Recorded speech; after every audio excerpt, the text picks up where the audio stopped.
ఒక మనిషిని 100 ఏళ్లు గుర్తుంచుకోవడానికి ఆ మనిషి 100 ఏళ్లు బతకనక్కర్లేదు. ఒక్కరోజు చాలు. అతను సాధించిన విజయాలు అతన్ని 100 ఏళ్లు బతికిస్తాయి.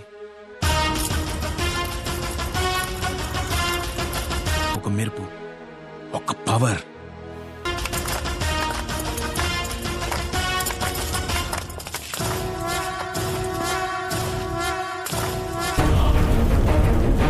మాహిష్మతికి కాబోయే సామ్రాజ్యాధినేత,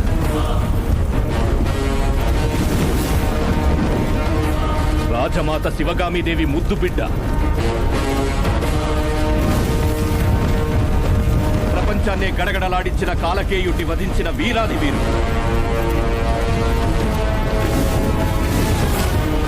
అమరేంద్ర బాహుబలి.